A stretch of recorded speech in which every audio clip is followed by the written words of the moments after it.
우리도 그런가? 예배당을 크게 더 확장하고 부지도 확보하고 이런 일에 소홀해서 그런가라고 생각하기가 쉬워요. 근데 이게 문자적으로 그대로 적용하면 어려움이 있어요. 지금 그 당시의 성전을 지금의 예배당이라고 이렇게 등식을 하면 안 돼요. 그때 개념과 지금의 예배당 개념은 전혀 달라요. 오히려 이 학계가 우리에게 지금 여기에 살아가는 우리들에게 지적하고 있는 얘기는 뭐냐면은 예배당이냐 건축이냐 어떤 건축물을 가지고 얘기하는 게 아니라 내 삶에 있어서 뭐가 우선순위인지가 뒤죽박죽되면 학계 당시에 이스라엘 백성, 유다 백성들의 어려움이나 지금 여기를 살아가는 우리들이나 똑같이 어려움일 수 있다는 거예요. 우리도 무엇부터 먼저 해야 되는 게 일머리라는 게 있어요. 일머리. 뭐를 해야 그 다음이 일어나는데 그걸 거꾸로 하면은 어차피 다시 돌아와서 그걸 해야 되는 경우가 있어요. 이게 먼저 되어야 그 다음에 일이 질서가 잡히고 순서가 잡히는데 그게 뒤죽박죽되고 엉망이 되면 뭐가 뭔지 닥치는 대로 하는 거예요. 제일 답답한 사람이 뭔지 알죠? 상황에 그냥 끌려가는 거예요. 끌려가는 거예요. 내가 상황을 주도하고 계획하고 이렇게 하는 게 아니라 그냥 급한 거 막 닥치는 대로 그냥 나에게 오는 거 허겁지겁 그 일을 하다가 정신 내가 지금 어디로 가는 건지 어느 방향으로 지금 내가 어디에 있는지 그것도 모르고 그냥 내가 앞에 막 닥쳐온 숨 넘어가는 일부터 하다 보고 인생을 보내는 경우가 있어요. 이게 뭐냐? 우선순위가 잘못됐기 때문에 그래요. 오늘 말씀을 통해서 여러분 삶의 우선순위를 바로잡고 올해는 바로잡고 무엇부터 먼저 해야 되는지 그리고 어디부터 신경을 써야 되는지 그거를 바로 알아서 질서 있는 삶, 균형 잡힌 삶 그리고 하나님께 복받는 삶을 살아가는 저와 여러분 되기를 소망합니다. 많은 사람들이 이렇게 착각을 합니다. 성실하게 열심히 살면 내 삶이 행복해지고 성공할 거야 라고 말을 해요. 물론 성실하지 않고 불성실하고 대충 사는 사람에 비하면은 그렇게 사는 삶의 태도가 저는 굉장히 중요하다고 생각해요. 성실하게 해야죠. 그 아주 기본적인 덕목이에요. 근데 열심히 개미처럼 열심히 살면 끝에 가면 행복할 거야 라고 생각하는데 아니에요. 여러분들 성욕보다 뭐가 더 중요하냐면 방향이 중요해요. 방향이. 시속 몇 킬로야? 쟤는 70킬로라는데 나는 100킬로. 내가 얼만큼 빨리 가느냐 경쟁에서 앞서느냐 보다 더 중요한 게 내가 어느 방향으로 가는지가 중요할 줄로 압니다. 남들이 간다고 나도 거기 따라가서 남들보다 더 빨리 가면 더 빨리 죽어요. 방향이 중요하다고. 방향이 올바른 방향으로 잡으면 조금 천천히 가도 뚜벅뚜벅 간 만큼 나에게 유익하지만 잘못 방향을 잡으면 밟은 대로 빨리 가면 빨리 간 만큼 되돌아봐야 되는 것이. 인생은 속력보다 방향이라는 거 여러분 꼭 기억하시길 바라고, 또 하나 내가 열심히 노력한 것보다 훨씬 더 중요한 게 뭐냐면은 관계가 중요해요. 관계. 하나님과의 관계, 이웃과의 관계가 훨씬 중요해요. 여기 놓치고 이게 허물어지면 내 삶은 다 피폐하는 거예요. 다 끝난 거예요. 여러분 그거 많이 경험하시죠? 이거를 깨달으라고 하나님께서 오늘 말씀을 주시는 거예요. 나는 하나님과의 관계가 올바른가? 생명의 삶 때 제일 먼저 하는 얘기가 그거잖아요. 나는 여러분 하나님과 릴레이션십, 하나님과의 관계가 올바릅니까? 나는 이웃과의 관계가 올바릅니까? 하나님과의 관계가 올바른 게 우선순위입니다. 그럴 때 그 하나님의 관계 속에서 나오는 하나님의 축복으로 흘러넘쳐서 이웃과의 관계도 좋아지게 될 줄로 믿습니다. 이게 바로 신앙, 좋은 신앙이라고 몇 번 말씀드렸잖아요. 자, 그러면 오늘 학계 선지자를 통해서 내 삶의 문제는 뭘까? 뭐가 도대체 문제일까? 그렇다면 올해는 어떻게 살아야 될까? 하나님께서 학계를 통해서 이 말씀을 통해서 나에게 주시는 메시지는 뭔가? 오늘 말씀을 정확하게 들으시고 여러분 올 한 해 삶은 우선순위가 바로 잡힌 삶을 살아가게 되기를 간절히 축복합니다. 먼저 내 삶의 문제, 내 삶의 우선순위가 뭐가 잘못됐는지 알려면 말씀에 비춰서 내 삶을 살펴봐야 되는 거예요. 우리가 자기 자신을 볼 수 있는 방법은 없어요. 자기 스스로 자기 얼굴을 보는 방법은 없어요. 항상 우리는 내 모습을 보기 위해서 뭘 봐야 됩니까? 거울을 봐야 됩니다. 나를 반사하는 거울을 봐야 됩니다. 대칭되잖아요. 그건 내가 아니에요. 거울 속에 비친 나입니까? 아니에요. 내 서로 반대돼 있는데 내 오른쪽은 저쪽에 가 있는데 반대돼 있어요. 그렇지만 내 실체는 아니지만 거울 속에 비친 내 모습이 나는 아니에요. 그렇지만 내 모습을 비추어 주기 때문에 거울을 보듯이 내 영적인 상태와 내 지금 하나님과의 관계 상태는 항상 거울 역할을 해주는 말씀에 비추어서 나의 모습을 객관적으로 판단하고 그래야 될 줄로 압니다. 자기 아무리 깨끗한 척하고 자기가 아무리 그렇게 깨끗하다고 착각해도 객관적으로 말씀을 통해 나를 비춰보지 않으면, 거울을 보지 않으면 나를 몰라요. 그냥 자기 착각 속에 살 수가 있어요. 오늘 학교는 언제적 얘기죠? 유다가 바벨론에 586년에 BC 586년에 망했어요. 세 차례, 어떤 학자는 네 차례 걸쳐서 포로로 줄줄줄줄 끌려갑니다. 거기서 70년, 평균 70년이라고 그랬어요. 예레미야가 70년이라고 그랬거든. 70년 동안 포로한다고 그랬어. 극적으로 538년에 돌아옵니다. 538년에 586년에 잡혀가서 538년에 돌아와요. 그때 고레스 왕 원년에 바벨론이 메데 바사에게 망하고 바사가 메데를 누르고 페르시아 시대가 왔어요. 그게 고레스가 정복한 거예요. 근데 놀랍게도 얘는 무슨 정책을 쓰냐면은 유화 정책을 써요. 다 바벨론은 하지 않은, 바벨론이 한 걸 뒤집는 정책을 쓰는데 포로를 돌아가라는 거예요. 각자 잡아온 포로를. 굉장히 유화 정책. 그래서 충성을 막이 만드는 작전인데 자기는 그 딴에는 통치를 강화시키기 위한 거라고 생각했지만 아니에요. 하나님은 그것까지도 사용하신 줄로 압니다. 그래서 극적으로 돌아옵니다.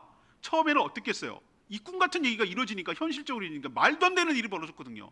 수없이 포로로 끌려와가지고 죽어간 민족이 한둘이겠어요? 제국들이 포로를 잡아와가지고 그냥 노예로 평생 살다가 그 종족 자체가 없어진 게 한둘이었겠냐고. 70년 만에 하나님의 은혜로 돌아와서 처음에는 의욕충만합니다. 그래서 막 토대도 만들고 막 열심히 합니다.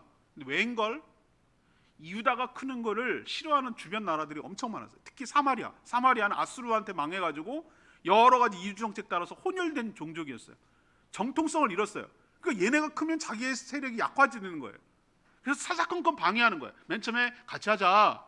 싫어. 너네랑 우리랑 달라. 안 해. 그랬더니 시비를 걸고 협박을 하고 위협을 하고 없애버리겠다고 그러고, 그것도 안 통하니까 투서.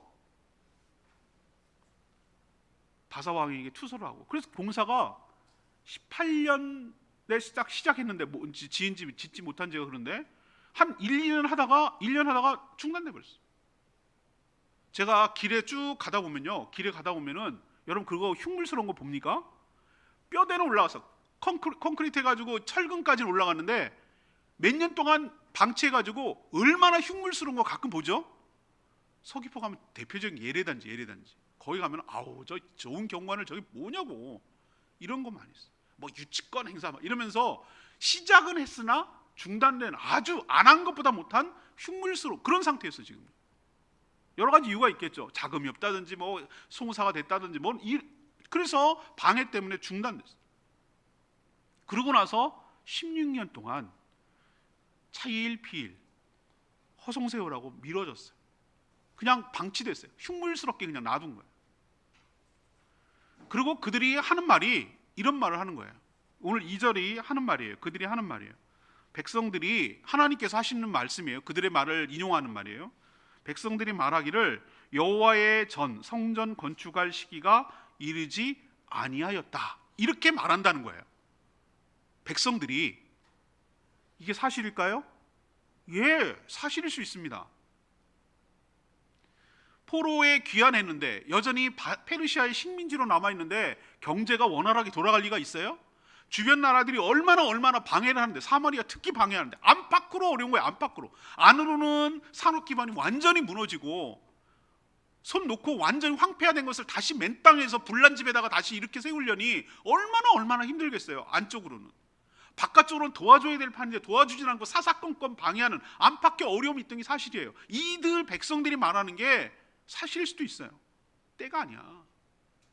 아직 성전을 건축할 시기가 아니야 라고 말하는 것이 굉장히 타당하고 일리가 있어요. 근데 그 안에 숨어버려요. 거기에 쓱 피해요. 거기에 이렇게 숨어 있어요. 그걸 어떻게 알 수 있죠? 근데 왜 하나님이 이걸 알면서도 왜 책망을 하시죠? 왜 이렇게 채찍을 가시고 뭐라고 하시죠? 너무나 잘 아시는 분이, 제일 잘 아실 분이. 하나님이 말하는 게 있어요. 책망하는 게. 봐라, 4절에 이 성전, 하나님의 성전은 이렇게 황폐화되고 건축하다가 중단해가지고 흉물스럽게 남아 있으면서, 그런데 그렇게 힘들고 어렵다면 너희들의 집과 너희들의 삶도 어려워야 되는데도 불구하고 성전은 이렇게 황폐하게 해놓고 방치해 놓으면서도 너희 집은 어떠냐는 거예요. 너희 집 지키는 이때 황폐한 그때에 판벽한 집에 거주하는 것이 옳으냐라고 물어요. 판벽한 집에 거주하는 것이 옳으냐. 9절에 이런 말을 했어요. 하나님께서 집 짓는 얘기를 하는데요, 너희가 집을 너희들이 각각 자기의 집을 짓기 위해서는 아주 빨랐느니라. 여기서 판벽한 집이 뭔지는 모르겠어요. 근데 영어로 제가 보니까 판넬드 형용사를 썼어요. 판넬이니까 확 머리가 들어와요. 아, 알지, 판넬. 우리 샌드위치 판넬 그거 알잖아. 아, 이게 여기서 나왔구나 라는 것을 제가 그때 깨달았어요. 판넬드, 이거 뭐냐면은 형용사 일이 붙였으니까 형용사인데, 그거 뭐냐면은, 알겠어요. 뭔지는 모르겠지만 고급자재를 쓴 거예요. 이쪽 벽 해가지고 중간에 열 전도율이 안 되게 하고 공간을 띄워가지고 뭐 하는 거죠? 보온, 보습 뭐 이런 것들을 하기 위한 당시로서는 최고급 집이에요. 판넬드 집, 판벽이에요. 그게 판벽. 그거 짓고 살고 있었어요. 이미 그런 집을 짓는 데는 아주 열심히 해요. 근데 성전 건축은 아직 때가 아니라고 말하면서 내버려 둬요. 황폐, 내일 아니라고 생각해요. 하나님 기다렸어요. 처음에 돌아와가지고 처음에는 첫 해, 둘째 해는 열심히 지려고 그랬어요. 그게 18년이에요. 그리고 짓다가 중단한 게 벌써 16년이 흘렀어요. 그동안 자기 집은 열심히 져요. 성전은 아니래요. 이게 말이 되냐고, 하나님 입장에서. 그래서 하나님께서 깨닫게 하기 위해서 조치를 취하시는데 6절에서 또 9절에서 11절까지 하나님께서 이런 방법을 했는데도 깨닫지 못했어요. 6절이 어떻죠? 너희가 많이 뿌릴지라도 수확이 적으며 먹을지라도 배부르지 못하며 마실지라도 흡족하지 못하며 입어도 따뜻하지 못하며 일꾼이 싹을 받아도 그것을 구멍 뚫어진 전대에 넣음이 되었느니라. 이게 뭐 하는 얘기입니까? 한마디로 말하면 헛수고하는 거예요. 애는 썼는데 손에 잡히는 게 없어. 힘은 힘대로 들어갔는데 만족함이 없어. 술술술 빠져. 모래가 빠지듯이 손에 빠지듯이 뭔가 건진 것 같기는 한데 뭔가 손에 온 것 같은데 스쳐 지나가. 내게 알차게 되지 않아요. 내게 아니. 다 술술 새버려. 9절은 더 허망한 얘기를 합니다. 9절에 이렇게 해요. 너희가 많은 것을 바랐으나 도리어 적었고 너희가 그것을 집으로 가져갔으나 내가 하나님이 불어버렸느니라. 만군의 여호와가 말하노라. 이것이 무슨 까닭이냐? 왜 이런 일이 이르냐? 내 집 성전은 황폐화됐는데 너희 집 짓는 데는 아주 열심히 까닭이라 이거예요. 10절에 그러므로 너희로 말미암아 너희 때문에 하늘은 이슬을 그쳤고, 이슬 그치면 농사 끝이에요. 비가 안 내린다는 얘기예요. 너희의 땅은 산물, 농산물이 그쳤으며 11절 내가 이 땅과 산과 곡물과 새 포도주와 기름과 땅의 모든 소산과 사람과 가축과 손으로 수고하는 모든 일, 가뭄을 들게 하였느니라. 말라버리겠다는 거예요.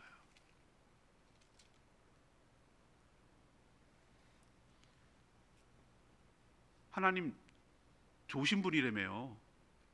하나님 우리 축복하신다며요. 땅 파면 온천 나오고 땅 파면 기름 나오고 그런다며요. 남들은 사고 나도 나는 피해간다며요. 하나님 어떻게 믿는 택한 백성이 이럴 수가 있어요? 라고 여러분 섭섭하세요? 하나님 입장에서 한번 생각해 보세요. 당하는 우리 입장에서는 되게 서운해요. 너무하네. 내가 더 달라고 그랬나? 내가 일한 만큼 받게 해달라는데 그것도 못하게 불어버려? 한죄를 이런 하나님을 내가 믿어야 되나? 라고 생각하기 이전에 하나님 입장에서 한번 생각해 보시라고. 하나님의 성전, 하나님과 만나는 그 성전이 황폐화되고 완전 쑥대밭되고 중단된 그 흉물스러운 것을 내버려 두면서도 자기 집, 자기 농사, 자기 집 짓는 데는 열심, 자기 농사 짓는 데는 열심인 그 이들의 우선순위가 잘못된 하나님 아주 멀찌감치 뒷방 이렇게 늙은처럼 취급하고 아주 그냥 한 대로 해놓고 자기 삶에만 열심을 내고 있는 하나님이 그것을 10년 동안 기다리는 하나님의 심정을 한번 헤아려 봤냐 이거예요. 올해는 좀 나아질래나, 올해는 열심을 낼래나, 올해는 좀 마음을 합쳐서 해볼래나 이렇게 했더니 안 해. 그게 16년이 흘렀단 말이에요. 흉물스럽게 방치된 비 내리고 아주 철근 그대로 드러나고 그걸 맨날 자기는 예루살렘 성전 근처에 사니까 다 보고 있을 테면서도 불구하고 그거는 나 몰라라 하고 자기 삶에만 열심을 내고 있는 게 말이 되느냐는 거예요. 뭐가 잘못돼도 한참 잘못됐다는 겁니다. 그래서 하나님께서 5절에 이런 말씀을 하세요. 그러므로 이제 만군의 여호와가 이같이 말하노니 너희는 너희의 행위를 뭐 할지니라?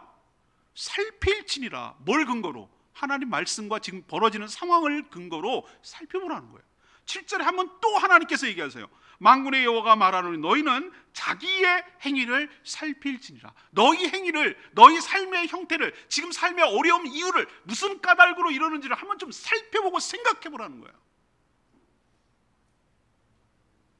살펴보라고 하는 이유는 왜 그런지를 깨달아서 그 상황이 지속되지 않도록, 이런 피폐한 삶이 이어지지 않도록 뭔가 고치라는 거예요. 삶의 우선순위를 바로잡으라는 거예요. 너희 집 짓는 데만 애쓰고 너희 산업을 일으키는 데만 애쓰지 말고 황폐한 하나님의 성전을 복원하고 회복하고 건축하는데 신경 좀 쓰라는 거예요.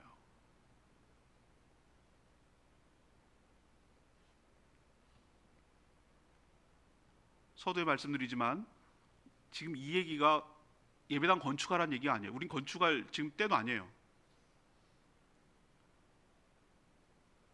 여러분의 삶에 있어서 뭐가 우선순위인지를 살펴보라는 뜻이에요.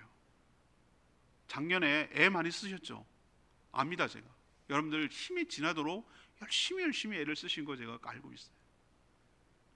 이렇게 힘들고 어려운데도 정말 하나님 은혜로 또 살았고 또 애쓰신 거 알아요.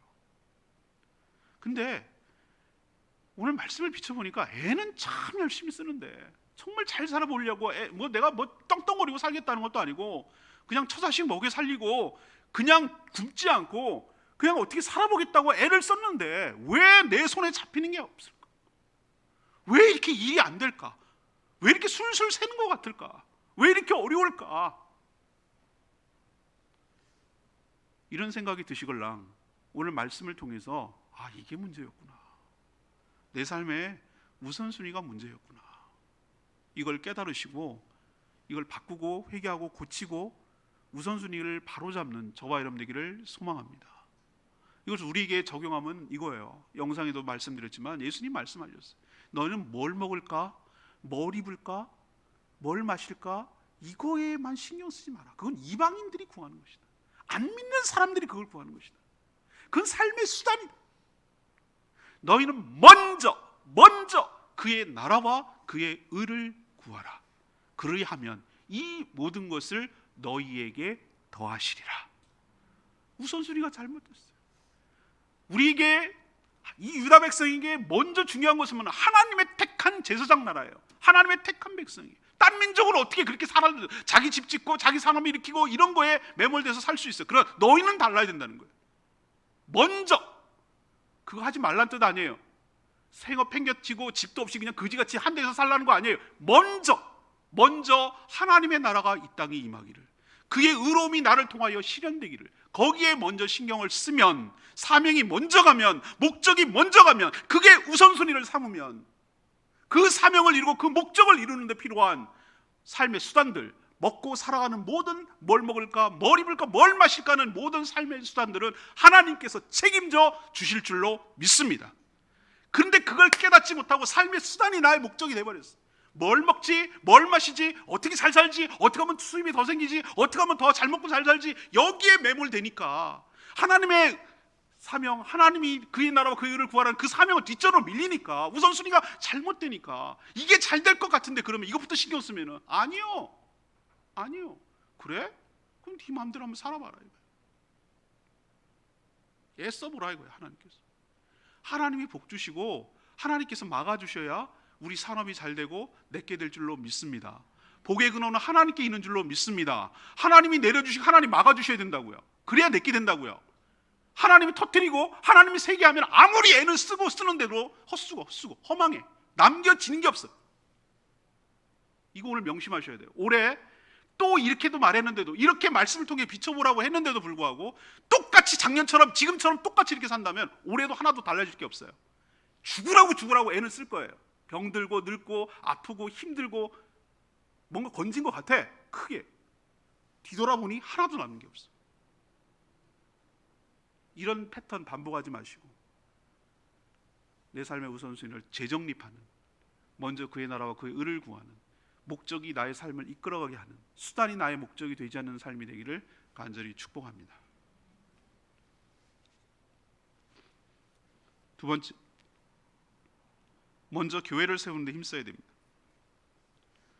하나님께서 오늘 8절에 무슨 명령을 합니까? 너희는 산에 올라가서 나무를 가져다가 성전을 건축하라.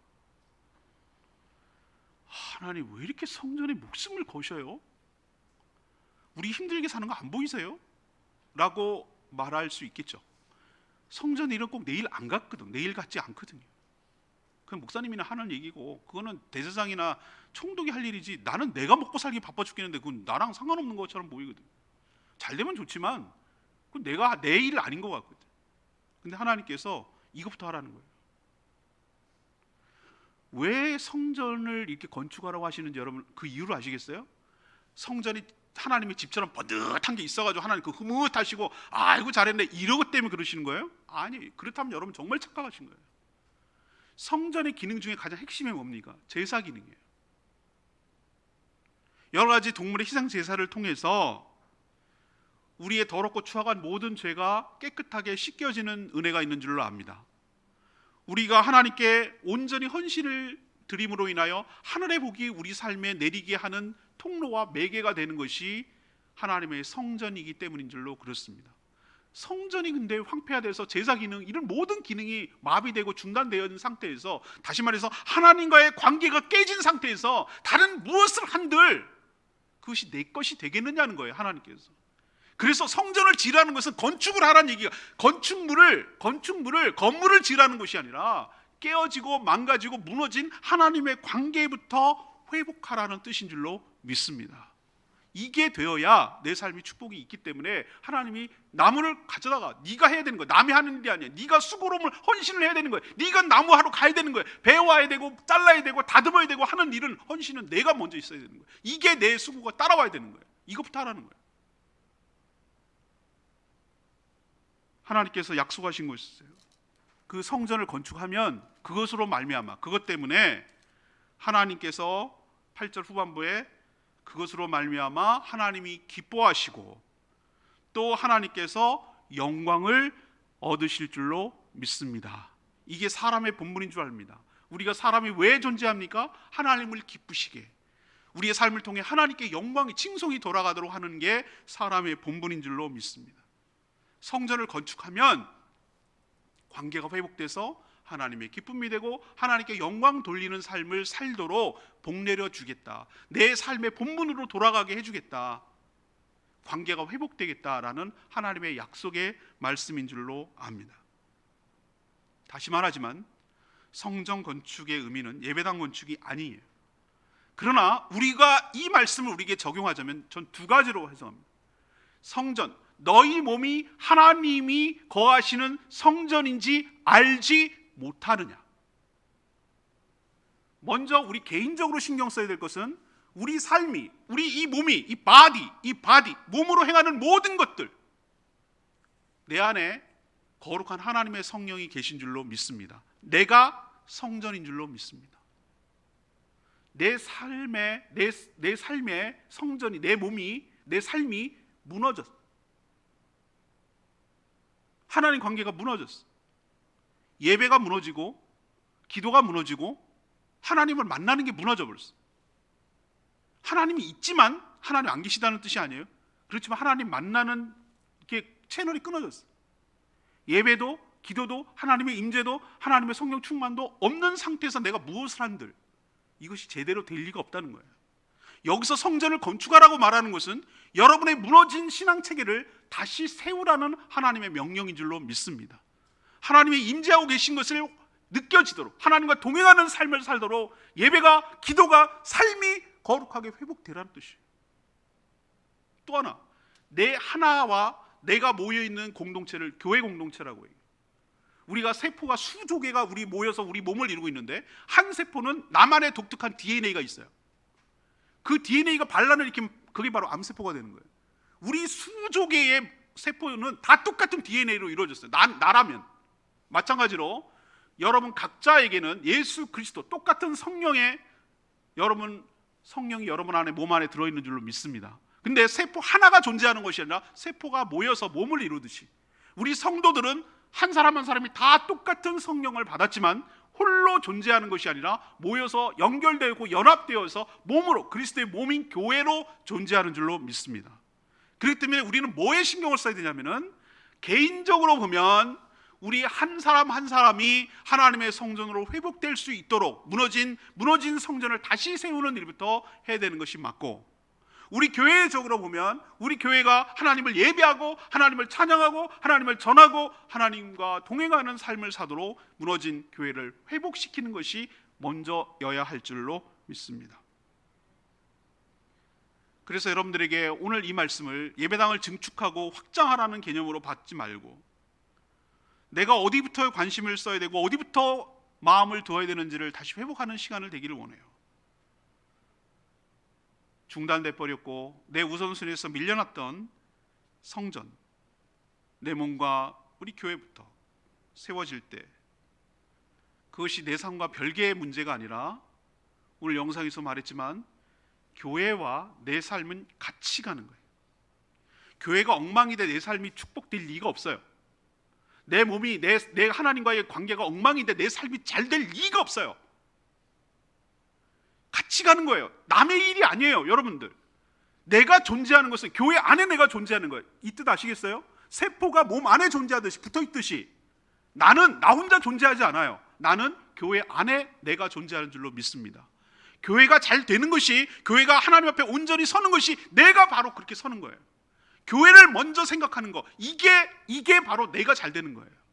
성전이 잘 되는 게 나랑 아무 상관없는 게 아니라, 성전을 건축해야 그들의 삶을 축복하듯이 우리에게 적용하자면, 먼저 교회가 온전히 든든하게 쓸 때 그건 나랑 상관없는 얘기가 아니라 내가 그 안에서 축복을 받고 내가 그 안에서 성장하라고, 내가 그 안에서 하나님의 은혜를 누리게 될 줄로 믿습니다. 그러니까 먼저 신경을 쓰란 말이에요. 교회의 여러 가지 일들에 대해서. 교회가 든든하게 세워지는 일에 여러분 힘써야 된다는 뜻이에요. 그럴 때 내 삶도 회복되고 하나님 은혜가 교회를 통해서 나에게 흘러 들어오게 될 줄로 믿습니다. 세 번째는 말씀에 순종할 때 역사가 시작되는 거예요. 이렇게 학계 선지자가 전했는데도 불구하고 이 말을 받아들이는 수용 태도는 결국은 유다 백성들이었어요. 그들이 이 말을 어떻게 듣는지, 지도자와 백성들의 말씀 수용 태도가 중요해요. 이게 여기서 결판이 나는 거예요. 여기서 하나님의 역사가 진행되느냐 끝나느냐, 이대로 사느냐가 결판이 나는 거예요. 근데 감사하게도 이 학개가 전한 말씀을 하나님의 말씀으로 받았어요. 그게 몇 절에 나오기 시작하냐면은 12절부터 나와요. 1장 12절부터. 12절에 스왈디의 아들 스룹바벨 총독이죠. 여호사닥의 아들 대제사장 여호수아, 둘이 지도자예요. 하나는 정치 지도자, 하나는 종교 지도자. 플러스 남은 모든 백성들, 살아남은, 포로에서 살아남은, 정말 다 죽었는데 살아남은 백성들이 그들의 하나님 여호와의 목소리와 선지자 학개의 말을 들었어요. 이는 그들이 하나님 여호와께서 그를 보내셨습니다. 백성이 다 여호와를 경외. 이 무슨 뜻입니까? 지도자 총독과 대제사장인 여호수아, 스룹바벨 총독과 여호수아 대제사장, 남은 백성들이 학개를 누구로 생각했는 줄 아세요? 하나님이 보낸 하나님의 대언자로 생각한 줄로 압니다. 그 말을 하나님의 말씀으로 받은 거예요. 그러니까 무슨 얘기냐면, 학개 개인이 한 말이 아니라 이것은 그의 입술을 통해서 하나님이 우리에게 전달해 주신 하나님의 명령으로 수용한 줄로 믿습니다. 이게 매우 매우 중요해요. 매우 매우 중요해요. 하나님께서 직접 얘기할 수도 있는데 하나님이 즐겨 쓰시는 방법은 모국어, 다시 말해서 히브리어가 능통하고 자기 말로 하는 종을 세워서 성령으로 충만케 해서 그들의 말이 잘 귀에 들리도록, 육체를 가진 똑같은 사람이니까 훨씬 더 잘 전달되기 위해서 하나님께 주의 종을 세워서 주의 말씀을 전달하는 방식을 취하는 줄로 믿습니다. 사람의 말로 생각하면은 나에게 아무런 유익이, 너나 잘해, 뭔 뚱땅지 같은 소리야, 너도 몰라? 우리 지금 어떻게 사는지 너도 몰라? 그렇게 살기 괴리돼서 하늘같이 하늘 이슬 먹고 사는 사람처럼 얘기하면 어떡하냐, 이런 식으로 받았다면, 내쳤다면 그들에게 하나님의 역사는 하나도 안 일어났을 거예요.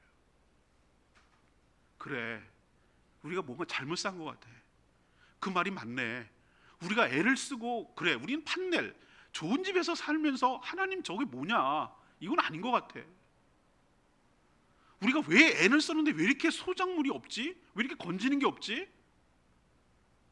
아, 이게 뭔가 그런 게 있구나, 그랬구나, 하나님 불어버렸구나, 하나님 한죄를 줬구나 라고 깨닫고, 자기를 살펴보고 깨닫고, 저 말이 맞네 라고 인정을 하고 수용을 하고 하나님의 말씀을 경외하는 것, 하나님을 경외하는 것은 하나님의 말씀을 수용하고 하나님의 말씀이라고 인정하는 것을 하나님을 경외하는 것인 줄로 압니다. 이렇게 하나님의 말씀으로 받아들일 그때, 하나님의 말씀으로 수용한 그때 하나님께서 그 다음을 얘기하세요. 한꺼번에 다 얘기하시는 것이 아니라 우리의 태도를 보시고 그 다음을 약속하시는 거예요. 하나님의 말씀으로 받아들일 때 그때 어떤 역사가 일어나는가? 13절에 그때 학개의 말을 하나님의 말씀으로 수용할 그때, 하나님을 경외할 그때, 그때 여호와의 사자 학개에게 하나님의 성령이 감동해서 또 두 번째 말씀이 임한 거예요. 그때였어요. 그때 다시 임한 거예요. 학개에게 하나님 뭐라고 말씀하시죠? 내가 너희와 함께 하노라. 아멘입니까? 여러분은 뭐가 축복이라고 생각하세요? 뭐가 축복입니까? 하나님을 배제한 상태에서 무엇인들 일어난들 이룬들 모래 위에 집 짓는 거예요. 한번 훅 불면 끝나는 거예요. 여러분이 축복의 개념을 아주 근본적으로 뜯어 고쳐야 되는 게 하나 있는데, 진짜 축복은 물질적인 이게 아니라 하나님이 나와 함께 하는 것이 축복인 줄 믿습니다.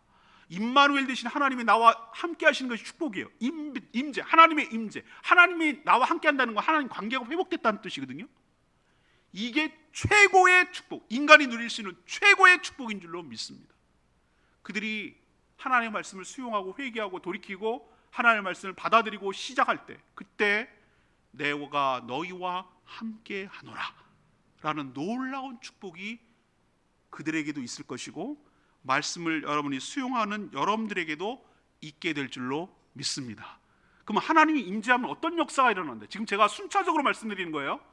그 다음이 있으려면 그 다음을 해야 된다는 거예요. 말씀을 안 듣으면 여기서 끝, 그대로 살 거예요. 그것을 경외하고 내가 받아들이는 순간 하나님이 이런 약속을 하시고, 하나님의 임재가 있을 때 어떤 역사가 일어나는가 14절에 보여주는 거예요.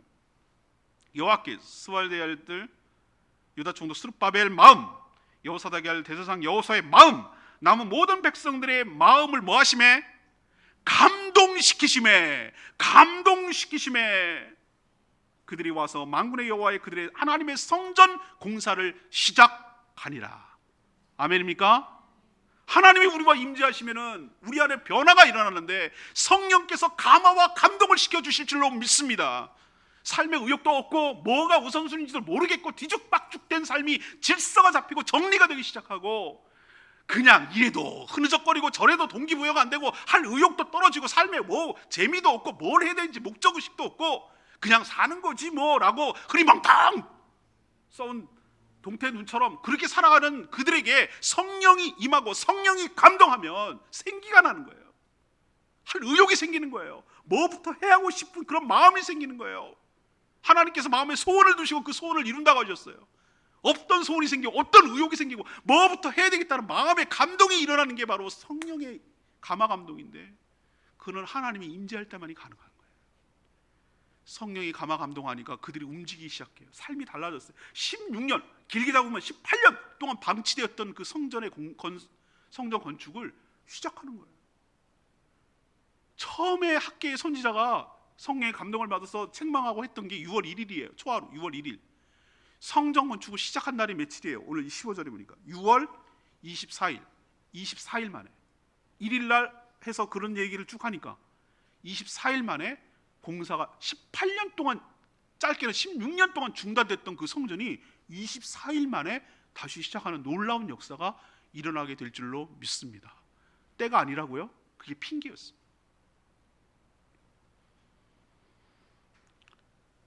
오늘 이 말씀을 통해서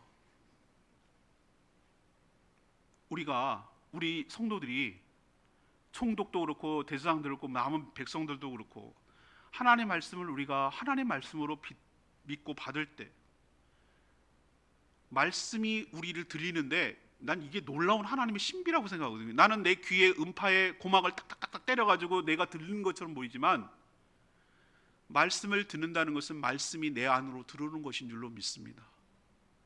남들은 이거 죽었다 깨어나도 이게 말장난 같아서 이해를 못하는데 난 이제 이해하기 시작했어요. 전 믿어요, 그 말이. 말씀이신 하나님, 말씀이신 예수 그리스도, 말씀이신 성령님이 우리가 말씀을 수용할 때 말씀 형태로 내 안에 자리를 잡게 될 줄로 믿습니다. 그리고 내 안에서 역사하고 감화 감동을 일으켜서 하지 않았던 일들, 그래 내가 무엇부터 해야 되는 건지 이제 깨달았어. 전에는 나는 교회와 상관없는 건 줄 알았어.